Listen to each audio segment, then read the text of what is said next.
All right, last but not least, let's talk about one of the, I guess, the more final-looking games we saw. Harvey Smith came on stage to show off Dishonored 2.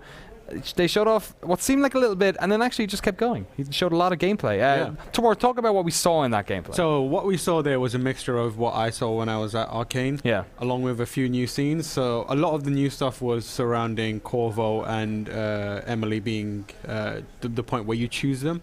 So how it works is, like Harvey said, the game starts and ends in Karnaca, and the whole thing is, in Dunwall. Right. So in between, it's Karnaca. So the whole point of it is, like, as Emily, you have ascended the throne, and now you've been usurped. Pushed back to Karnaca, where you've got to figure out who's causing the kind of like revolt against you. Then you go back and reclaim the throne. So the inciting incident at the start is where you pick who you want to play as. And then we basically got a showcase of the scenes, the different like areas of the game, which looks stunning. Yeah, it looks amazing. That was the Void engine at work. Like they've got some whole new crazy lighting stuff going on, which looks really nice. And we got like a showcase of Emily's powers. Corvo has changed based on what I saw. Corvo now voiced by Stephen Russell as well, the voice of Garrett from Thief, which like it's such a wonderful way of them saying, yo, this is where Thief ended up. Like, we're the new Thief. So Corvo has changed, but a lot of it's like subtle tweaks to his existing abilities that make him a little more interesting to play. Right. Whereas a lot of Emily's stuff is where all the new stuff is, and we got to see stuff like Shadow Walk, which is a kind of stealth power that lets you get around in a way that's a little more sneaky, but obviously enemies will see a shadow moving around. So it's more like if you want to set up a strike. There was one called Mesmerize, I think it is, where you saw that obelisk thing appear, and it's basically like you put that in the middle of an environment, and anyone that sees it is like, what the hell is this all about? It's like a tear into a different dimension, and they just kind of gather around it and are like entranced by it. And then we also got to see the coolest power. I forgot the name. Domino. That's so it's like you link a bunch of people together to kind of just link everyone in the game.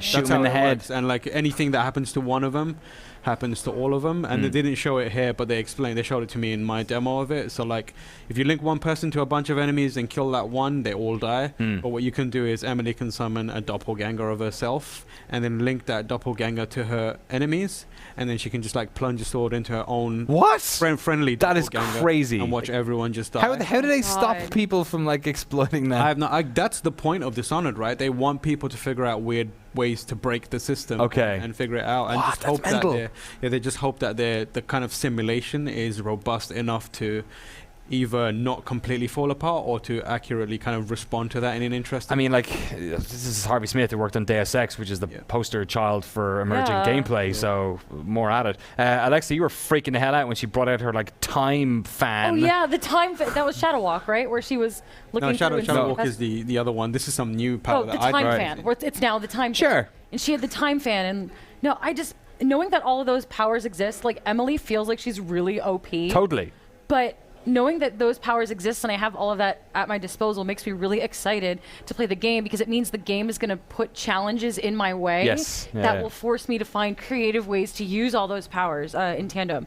So look at this madness. This is just so freaking cool. Just jump back in time and then stab a dude and then jump back again. And then everything also looks beautiful. Yeah, it looks incredible. Yeah. And like, the thing that I'm really looking forward to is if you go to YouTube now and type in like Dishonored 1 speedruns or old montages, the stuff that people are doing is just absolutely insane. And like with all these new powers, the things that people are going to come up with, it's going to be mind-blowing. You know, you need a certain level of predictability to AI and that kind of stuff.